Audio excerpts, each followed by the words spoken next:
하나님 말씀 나홈스 2장입니다.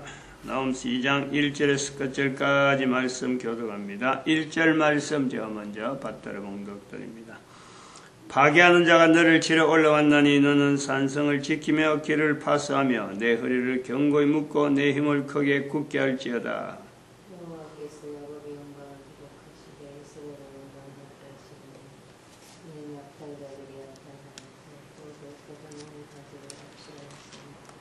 같이 있습니다. 만군의 여호와의 말씀에 내가 내 대적이 되어 너의 병거들을 살라 연기가 되게 하고 너의 젊은 사라들을 칼로 멸할 것이며 내가 또 너의 노래한 것을 땅에서 끊으리니 너의 파견자의 목소리가 다시는 들리지 아니하리라 하셨느니라. 아멘.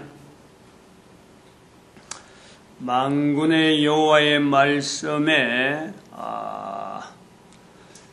나홈스 시절에 표현했던 이 말씀이 오늘날 성경이 되어서 온 인류에게 여호와의 말씀으로 받아들여지는데 제일 첫 번째 관문은 개인입니다. 개인. 나라 상관없어요. 국가적인 어떤 여러 가지 차별, 어떤 것도 여기에 개입을 할 수가 없어요.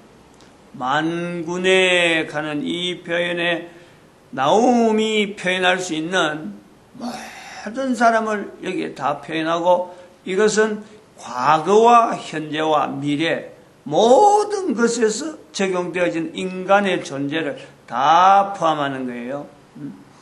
그러므로 이것이 이런 표현이 되어진 책이 성경으로 등장하는 데에 사람이 개입할 수 있는 어느 누가 주창을 한다든지 어느 누가 이렇게 하자 저렇게 하자 해가지고 성경이 형성되지 않은 분명한 증거를 우리가 보는 거예요. 그것은 인류 역사 4,000년의 역사예요. 4,000년. 뭐 200년도 아니고 1,000년, 2,000년도 아니에요. 적어도 분명한 기록의 연대가 남아있는 4,000년이라는 거예요.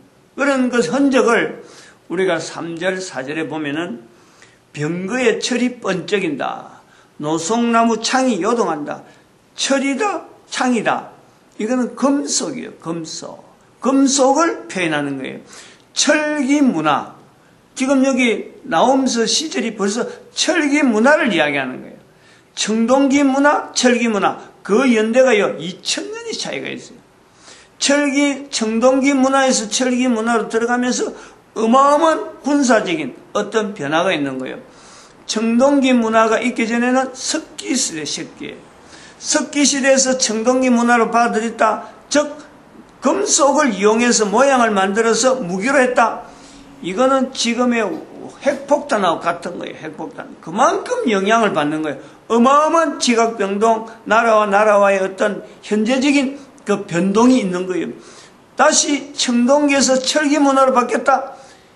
역사가 어마어마한 역사가 바뀌는 거예요. 중국 역사는 바로 청동기에서 철기 문화로 바뀌는 이 과정에서 중국 역사가 어떤 틀을 갖추는 그런 형태로 봐야 되는데 여기는 단순하게 3절 하나에 철기 문화, 청동기 문화. 창은 아마 청동기 문화 정도로 여전히 남아있고 칼은 병거의 철 같은 이런 것도 나무는 약한데 철을 다룰 수 있는 정도로 어마어마한 지금 그 어떤 군사력이 있다. 병거, 거기서 병거, 대단합니다. 이건. 그러니까 현재적이라는 거예요. 현재적인데 여기서 장래의 일을 나타내는 이 내용을요, 우리는 선지자라 그런단 말이죠. 선지자라 하는 이런 내용에서 파괴하는 자가 너를 치러 올라왔다 하는 이런 표현, 이 내용을 또한 현재적으로 어떤 현재적으로 하느냐?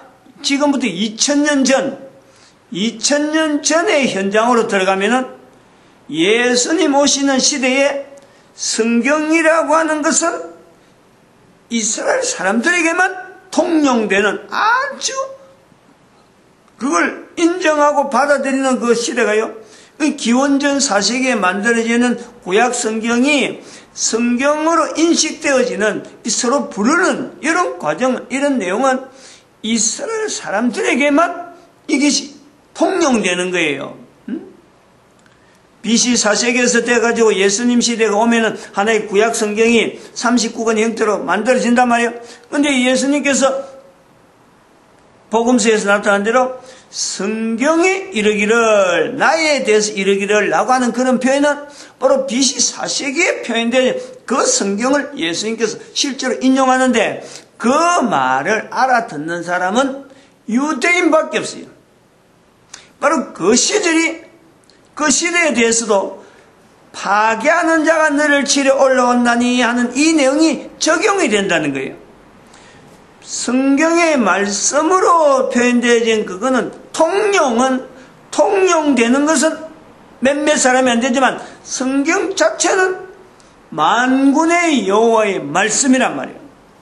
그런데 거기에 파괴하는 자가 너를 치러 올라왔다 하는 내용에 우리가 현재적인 상황으로 어떻게 볼 수 있느냐 하면, 바로 거기서 성령복음에, 보통 사도행전이라고 하는 그 내용을 성령복음으로 보고, 또 한편으로는 구체적으로 또 표현하면은 로마서에 나타나 있는 사도 바울의 표현에 의한다든지, 고린도전서 7장이나 6장에서 들어가는 그 내용에 들어가 보면 고린도전서를 보면은 그게 너무 분명한 거예요. 즉 말하면은 유대인들이 하나님의 말씀에 의해서 형성되어졌다 하는 자기들에게 있어서 유대인들이 그야말로 헬라 문화 속에서 살아남으려고, 즉 하나님의 말씀을 붙들고 사는 사람들이 그 헬라 문화가 그 엄청난 힘을 가지고 한 사람 한 사람의 삶에 접근해 오는데, 거기서 살아남으려고, 여호와의 말씀으로 말미암아 살아남으려고 발버둥 치는 모습들, 안간힘을 쓰는 모습들, 긴장되게 사는 모습들이 바로 그게 고린도전서라든지 로마서라든지 성령복음에 나타나는 거예요. 그렇게 읽어야 된다, 성경을. 성령복음을 사도행전 하나 부르는 것 자체도 우리가 교회에서 바꿔야 되는 이유는, 현재 사도행전이라 부르는 내용을 성령복음으로 바꿔야 되는 이 내용을 우리가 바꿔야 될 이유는 뭐냐니까, 성령복음에도 불구하고 사도행전이라 부르는 이런 영향은 헬라 문화적이다. 헬라 요소 속에서 성령님의 성령님의 역사임에도 불구하고 이거를 사람들이 인식할 수 있는, 인지할 수 있는, 머릿속에서 추정하고 접근할 수 있는 표현으로서 사도행전이라 부르는 거란 말이야. 인간 위주라니까, 인간 위주. 분명히 역사는 그 구약에서 넘어서 신약으로 되어지는 그 과정에서 분명히 예수님께서 성령님을 인정하라.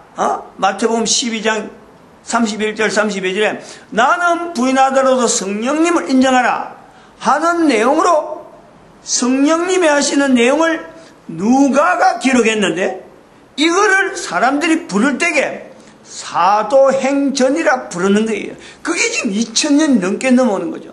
바로 요런 내용이 있다니까. 만군의 여호와의 말씀이 모든 인간들에게 들려줄 수 있는 성경이 되어지는 과정에 지금부터 2000년 전에 파괴하는 자의 모습으로서 헬라 문화라는 그 형태가 유대인들의 성경을 가지고 있는 이 유대인들에게서 어떻게 저들이 공격했느냐, 얼마나 괴로웠겠어요. 얼마나 긴장됐겠느냐. 그 당시에 나라는 없지, 일정하게 누가 인도하는 사람이 없지, 니도 옳다 다들 옳다 하는데, 그게 헬라 문화가 큰 어떤 세력을 가지고 가장 번성할 때가 바로 지금 요 시대예요.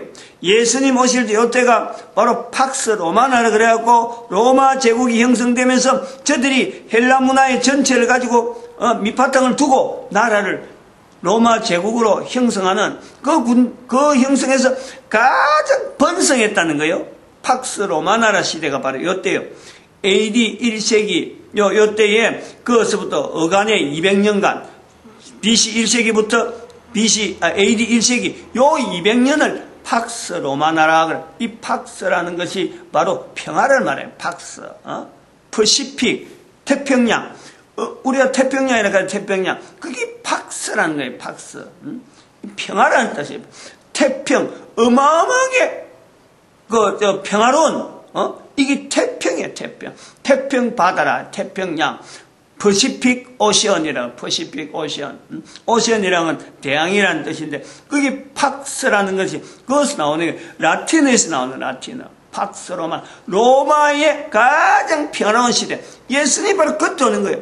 이거는 뭐냐? 평화라는 것은 결국에는 하나의 문화가 어마어마한 힘을 가지고 이걸 지금 점령했을 때, 그때를 평화라고 하는 거예요.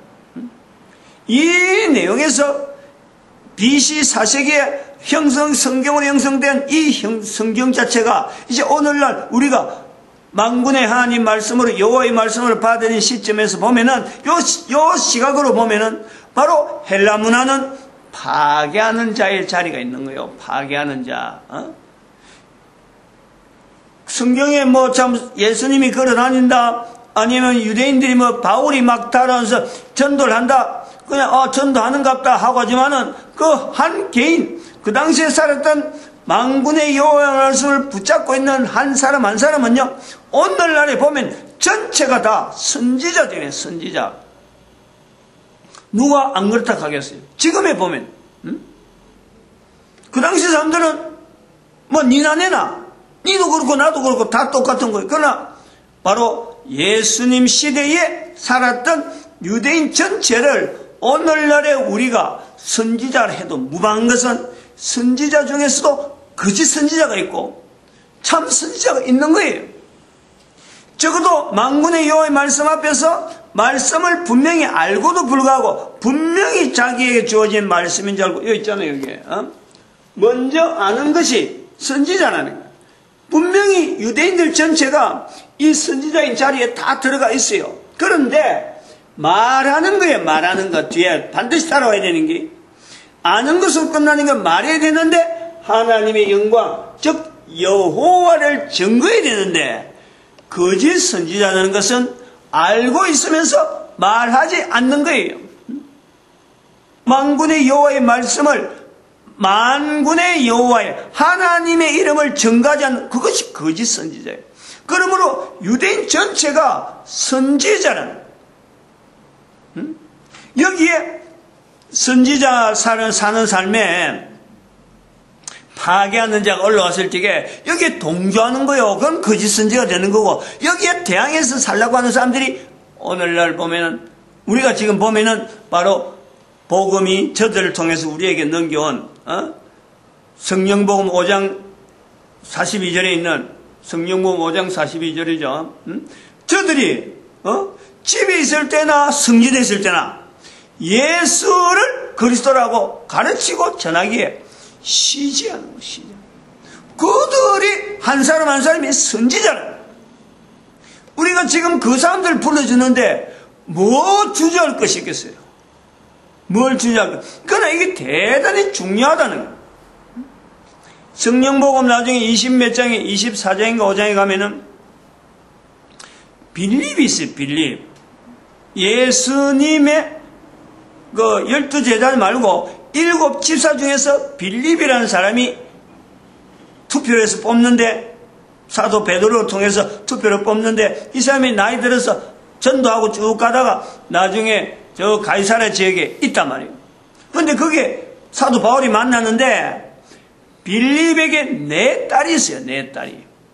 4딸이 있는데 그 표현에 보면 모두가 선지자라. 그렇게 표현하고 있는 거예요.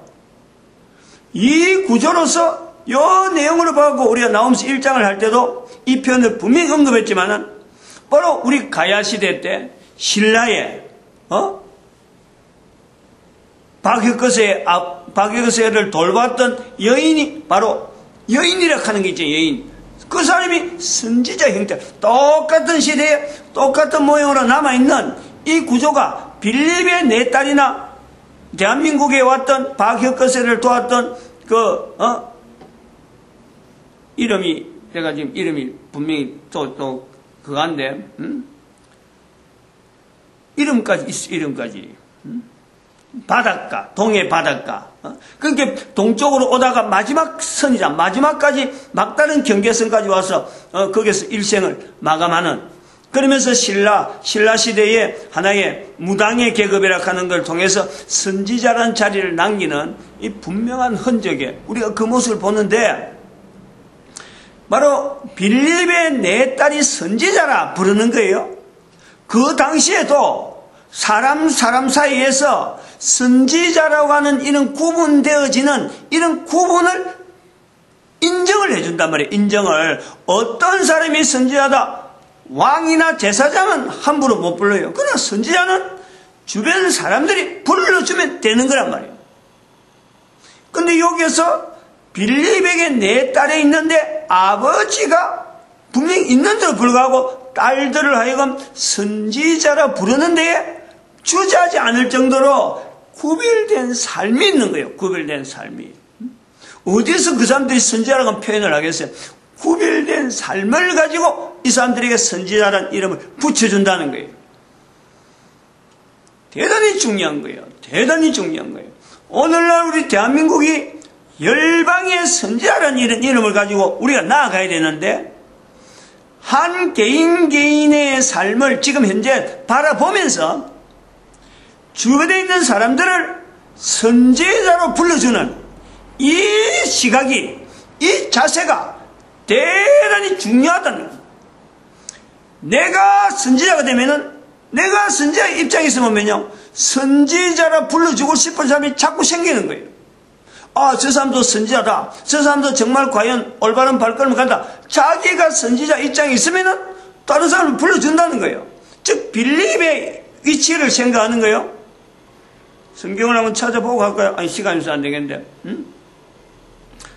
딸이에요, 딸. 내 딸에게 선지자는 이름을 불러주는데, 그걸 바울이 만난 자리에서 그렇다니까. 그것도 바울도 그러는 거예요. 바울에게 가보면, 고린도전서 7장 7절에 가잖아. 7장 7절에. 물론 성령복음 26장 29절에도 너희가 나와 같이 되길 바란다 하고 하지만, 또 고린도라고 하는 그 험악한 땅에 있는 그곳에 보내는 그 편지를 보면서 거기에도 7장 7절에 고린도 교회를 보내는 사도 바울의 표현에서 너희가 나와 같이 되기를 바란다 라는 거예요. 고린도 교인들에게 사도 바울이 표현하는 거예요. 다시 말하면은 우리가 오늘날 사도 바울에게서 선지자 자리 주는데 주저하지 않잖아요. 선지자의 눈에서 보면은요, 주변에 있는 모든 사람들이 부르고 싶은 거예요. 선지자 자리가 그런 거예요. 열방의 선지자라는 것이 바로 그런 거예요. 대한민국의 국민들의 한 사람 한 사람이 선지자적인, 자기 개인이 선지자적인 삶을 살면은요, 주변 모든 사람들이 그런 삶을 살기를 바랄 수밖에 없다는 거예요. 그러면은 우리가 한번 보자고, 우리가 한 객관적으로 한번 보자고요. 한 개인이 살아가면서 삶에 있어서 가장 희열을 느낀다, 가장 보람된 삶을 살 수 있다 라고 할 때 그 개인이 어떤 상태가 되면 가능할까? 사도 바울의 말에서 나오는 처럼 자기 자신의 삶을 가지고 다른 사람도 나와 같이 살기를 바란다, 이 표현을 할 수 있다는 것은 그 한 개인이 가지는 그 어떤 삶에 대한 충만함, 이것에 대한 표현이 아니겠느냐 이거지. 얼마나 찼으면은, 얼마나 분명하면은 그 삶이 남들은 어떻게 보든지 모르면은, 어떻게 보든지 간에 자기를 따라오라, 자기를 닮아라, 이렇게 말할 수 있을까? 여기서 우리 한때인 대한민국의 국민들의 분명한 자세 하나는, 그리고 방향을 받아야 될, 방향을 돌려야 될, 그리고 목표를 정해야 될 하나는요, 내 자신이 선지자 되어지는 삶을 통해서 열방의 선지자를 지향하는 우리 민족 전체가 그러면서 내 한 사람의 선지자의 삶을 통해서 다른 사람도 나와 같이 되어지길 바란다 하는 자세가 얼마나 필요한, 범죄자는 절대 그래 못해요. 범죄자는 다른 사람들한테 도망 다녀야 돼. 경찰을 피해야 돼. 어떻게 하면 남을 속이려고. 그러나 다른 사람이 나를 본받아라 할 정도 되면요, 내가 다른 사람한테 나를 본받는 자 되길 바란다는 삶을 가지고 목표를 가지고 산다면은 우리 대한민국에 범죄라는 내용이 있을 수 있겠느냐라는 거예요. 역으로 비춰보면은 성경 전체를 통해서, 성경을 통해서 우리 보는 것은 지금부터 2000년 전이에요. 성경이 있을 때 이스라엘 백성들이 가지고 있는 성경, 이스라엘 사람들만 통용되어지는 성경의 내용에 그런 속에서 살아가는 삶의 사람들이 얼마나 긴장되게 살아갔겠느냐라는 거예요. 이스라엘 사회가 왜 튼튼해질 수 있느냐? 이런 사람들이 있었기 때문에 단 한 사람이라도 자기를 본받아라라고 말할 수 있는 그런 사람이 있었다는 거예요. 우리가 그런 사람을 선지자라 이야기한다는 거죠. 그것을 오늘날 열방의 선지자라는, 대한민국에 지을 때 선지자라는 것이 뭐 벼슬 얻고 이런 게 아니잖아요. 전 세계 인류가 죽어가는 그림에 있는데, 전 세계 인구가 나쁜 길로 갔는데, 대한민국의 한반도에서 열방의 선지자로서 홍익 인간으로서 살리는 일, 좋은 일 하는데 우리가 쓰임 받자라고 하는데, 어느 사람 한 사람이 반대해야 되고, 그거 필요 없다 해야 되고, 그럴 내용이 없단 말이에요. 그런 역사가 대한민국 역사라는 거예요. 마치겠습니다. 기도드립니다. 할렐루야. 함께 하시면